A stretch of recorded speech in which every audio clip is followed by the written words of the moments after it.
Hey everybody, it's Melanie from Schooner Kiva, and today I want to share with you 5 tips on ways that you can save huge money that we have discovered over the years.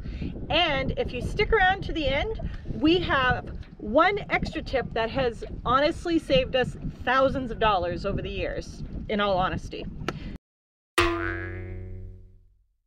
Research your motor. Figure out what other uses have people had for your motor. Are they used in buses? Are they used in tractors, logging equipment?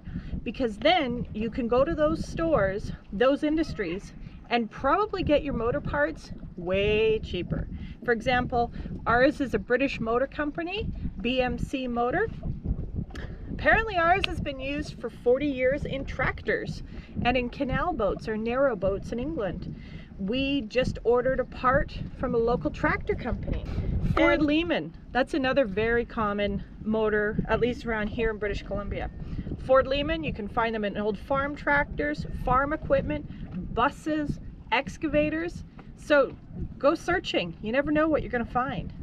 Caterpillar motors, they're used all the time in logging equipment, bush equipment, heavy duty equipment like excavators and bobcats, stuff like that. John Deere, same thing. Go to the John Deere equipment dealer. Go to bush equipment, logging equipment, heavy duty road building equipment. See if you can find old boat wreckers, just like they have car wreckers. There's boat wreckers, abandoned boats, tractor stores, semi-truck stores, even logging camps. If you're out somewhere and your part breaks down, see if there's a logging camp nearby. You never know. They have all kinds of stuff up there. Learn to do basic maintenance yourself. You will save money because, first of all, you're not paying someone else to do the work. You can do yourself. But you will also learn your boat, learn your motor. You'll be able to see when you do bring in a professional that when they say, oh, this needs to be replaced, you'll know. You'll be able to say, no, I don't think so. I think it's just fine. You can just leave that part but change that part. You're also going to increase your self-sufficiency. Hugely important. You're out at sea and something breaks, mechanics are not around. Check your belts and your fluid levels. Learn to do it yourself. Changing oil isn't hard. It's kind of messy, but it's really not that hard. Change your pipes, your hoses. Learn to check your hose clamps so that pipes don't just start leaking. Many boats have had problems with that.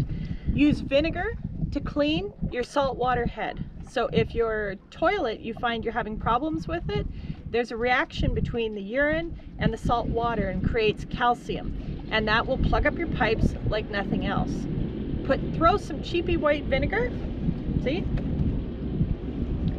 in there once a week. Let it sit for a few hours, clean, and let it go. It's fine. Flush it, won't hurt the fish, and it'll help keep your toilet working just great.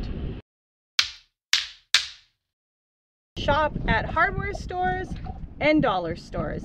It's incredible what they have in there. I paid $1.25 for this paintbrush, and it's really good quality. I think I paid $1 for this Betty Crocker cheese grater thingy. This is one of those silicone baking mats. I got this on sale at Canadian Tire for, I think it was $1.99 at a New Year's sale or something like that. They're usually like $10, $12. I use it for a placemat. I bought 6 of them. We buy our brasso because we have quite a bit of brass on the boat. Brasso and Barkeeper's Friend. This is amazing on stainless steel. And we buy both of these at the hardware store for, I don't know, $2, $3, something like that.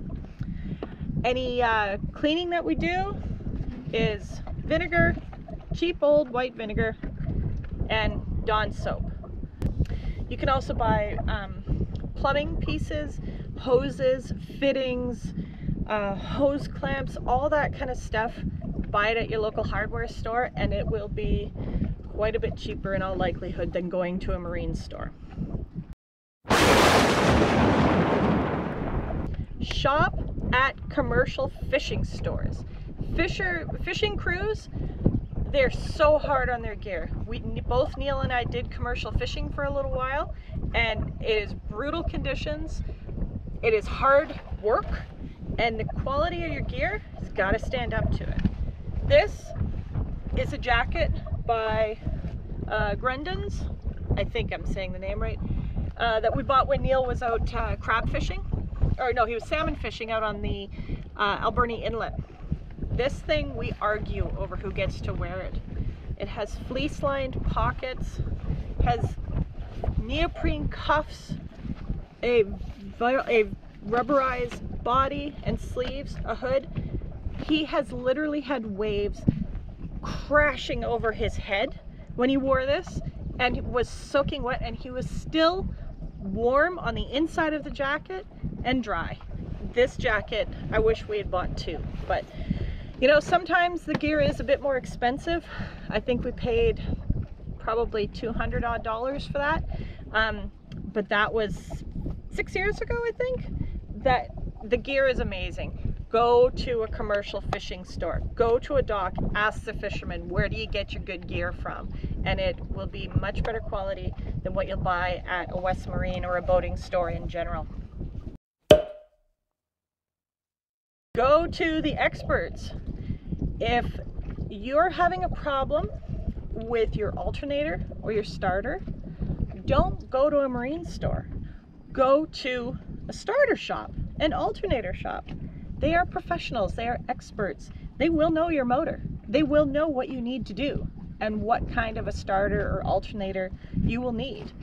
We, for example, recently, our alternator was not working. We ended up buying a Bosch Marine alternator, 12 volt. We went to the marine store and priced it out. So for, I'm referring to my notes here, 143 amp alternator at the marine store was $900. I just about fell over. We went to an alternator shop and we ended up getting a 160 amp alternator for $250. Go see metal fabricators, welders, metal shops. I can't tell you how many times we have had to get some kind of part fabricated because we end up with these boats with these weird old motors that you can't find parts for. We needed a very customized muffler system that would go up through three decks to go outside for a heater that was in one of our engine rooms. And we went to an excellent automotive muffler shop. He was incredible. We took it back and forth. He made it out of stainless steel, and it was like a quarter of the price of what we would have had if we had had to go to a marine shop. Or sorry, there are chain and wire stores that support industries like logging, fishing, heavy equipment operators, construction, Coast Guard, military. Go and look up your vendors that are going to be selling that kind of equipment. It'll be way cheaper. We have always bought our anchor chain from someplace like that.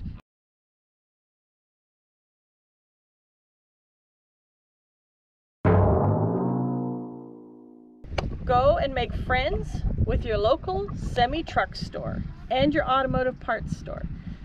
They have the same items that you need. They're called something different, and they're the same quality and so much cheaper.